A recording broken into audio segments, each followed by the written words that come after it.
Добро пожаловать на финансовый баттл. Это шоу, где проверяются не только знания, но и личные ценности. Сегодня два профессионала будут соревноваться, как же правильно распоряжаться деньгами, которые мы им дадим. А в конце вы решите, кто же из них победит. Раунд 2 называется «Покупка мечты».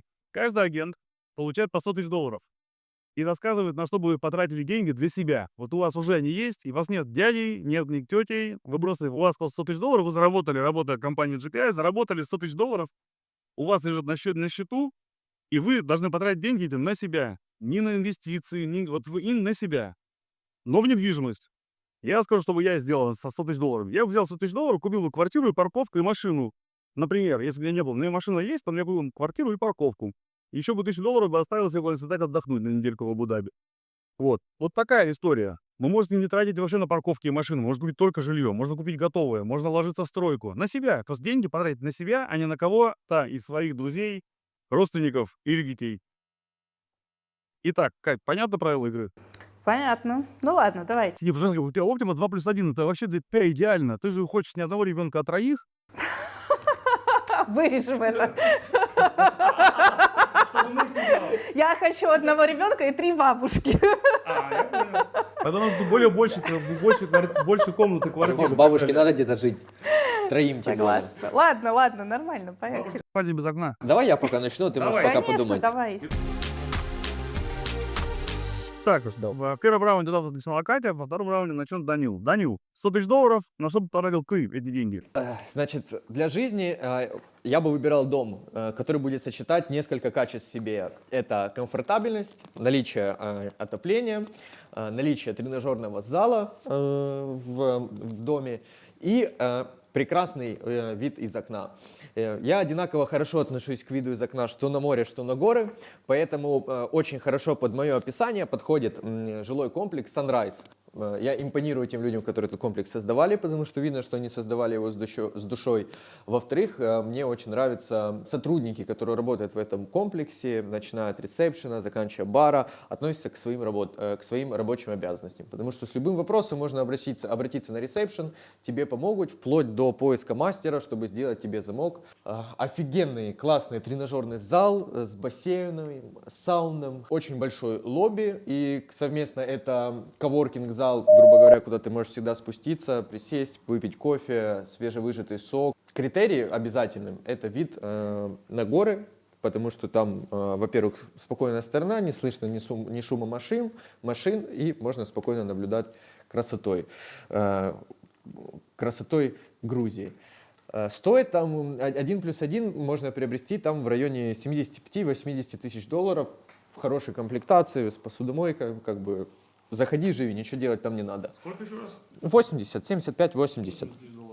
Ну да, 80. С отдельной спальней, да. С отдельной спальней, балконом и видом на могучие грузинские горы. На остальные 20 тысяч долларов я бы, наверное, купил бы криптовалюты и сидел бы ждал, пока эти 20 тысяч превратились бы в что-то больше. Катя, теперь ты.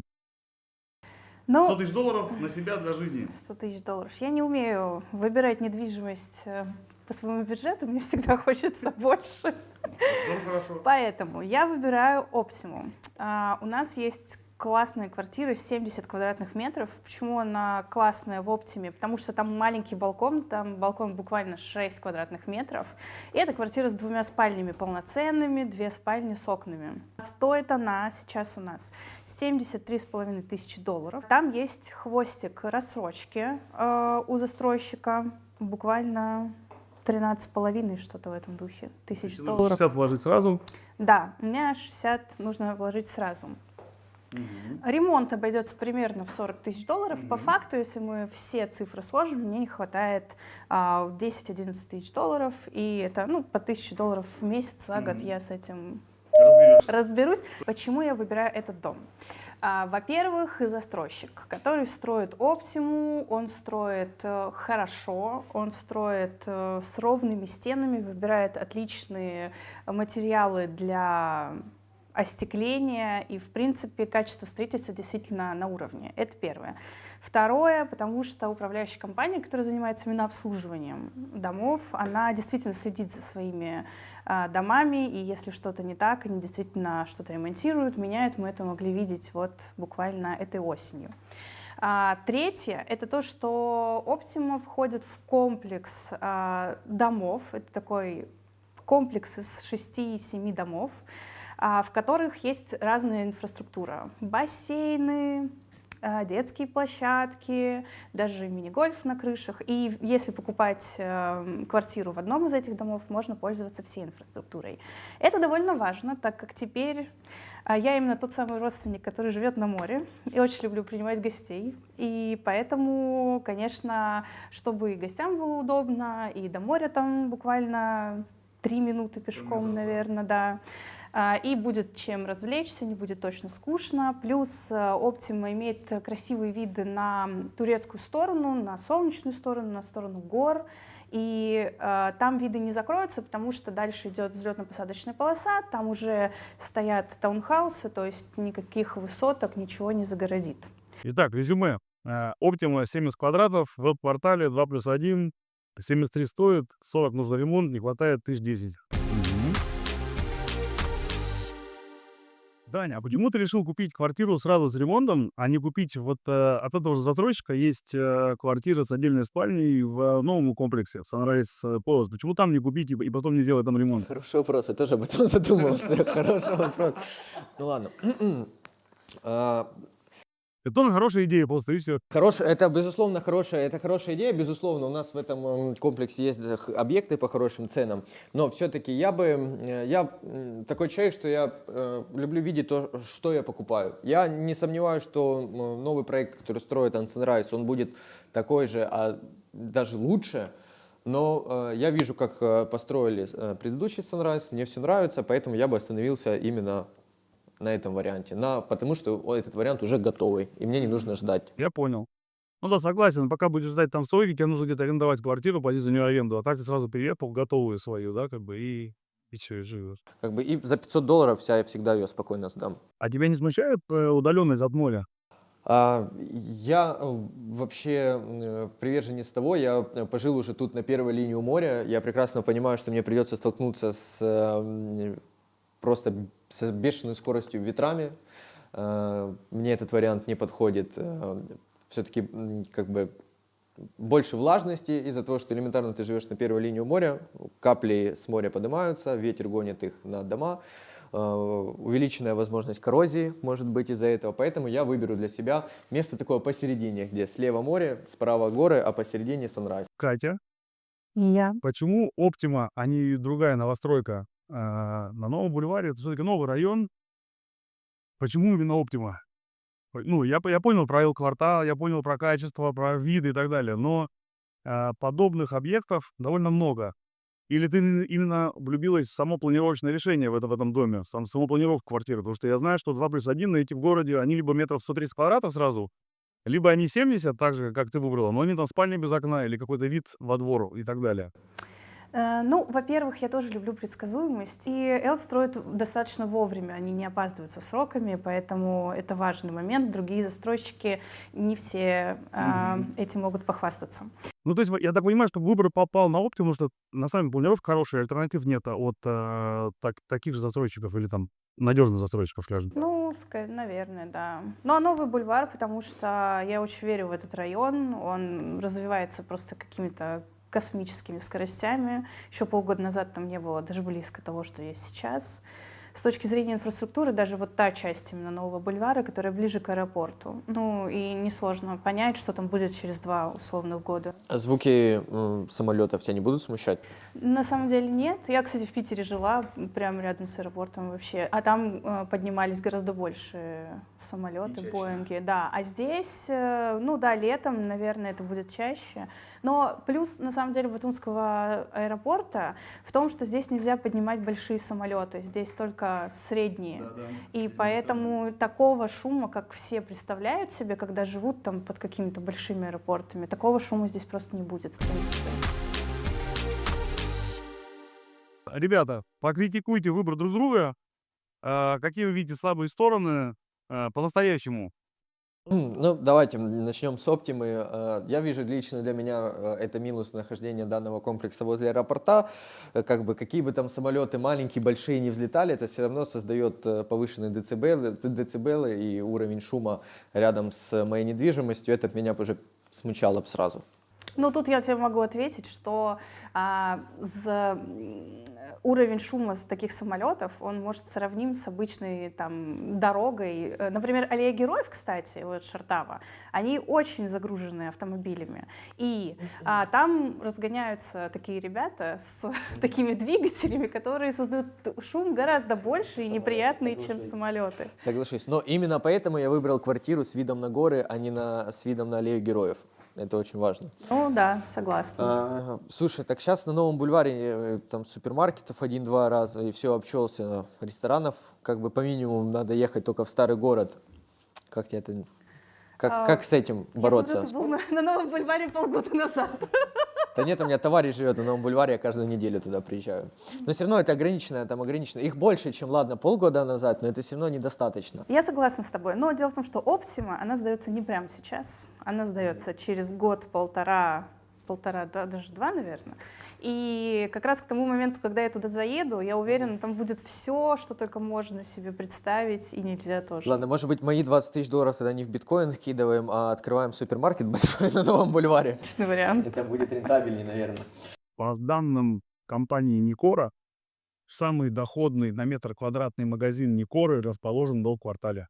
Потому что он там был до недавнего времени один, и туда ходили все, он был самый-самый доходный с точки зрения бизнеса. Вот. Но сейчас там действительно там есть уже Батуми Дьюс Парк, там в Ванде открывается еще одна Никора, там между Колумбией и ЛЛ, там с левой стороны еще какой-то супермаркет типа на Бидже или что-то такое там уже открыт работает. А вот с ресторанами я согласен. По большому счету, кроме как Джигарден, Метро-Сити, там и некуда ходить.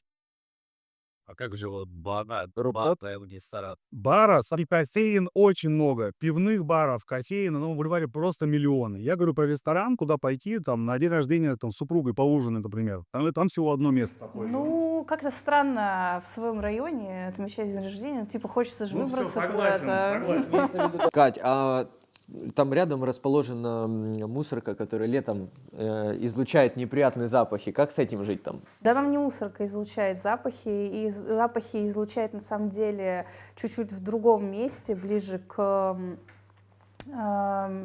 Батуми-Вью, потому что в Ну, они этом... же вроде как бы, грубо говоря, практически Смотри, на одной улице смотри, находятся. какая история. Нет, они не совсем, они чуть-чуть в разных. Дело в том, что поскольку это новый район, и инфраструктура, она практически всегда опаздывает по отношению к стройке, тем более такой бурно развивающийся, как в Батуми.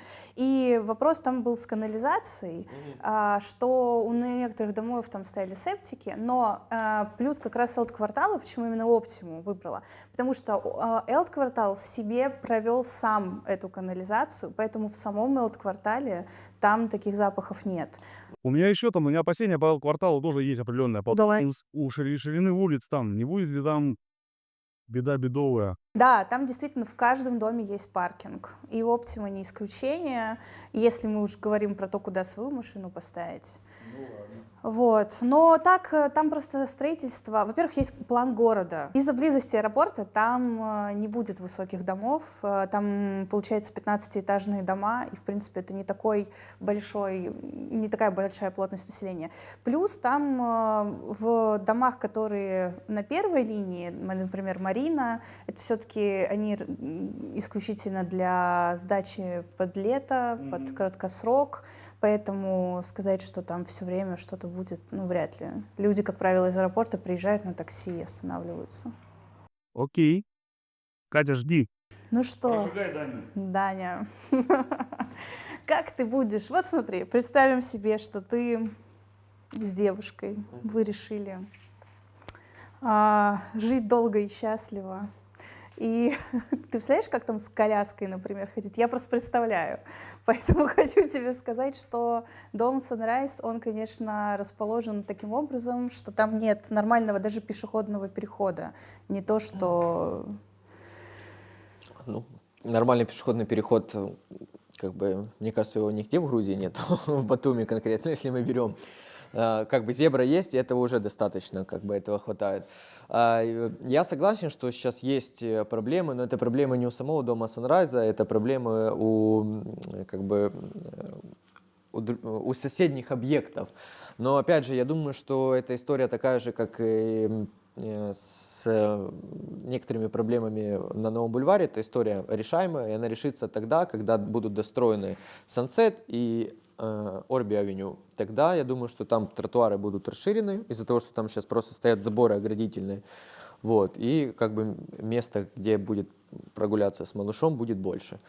Вот.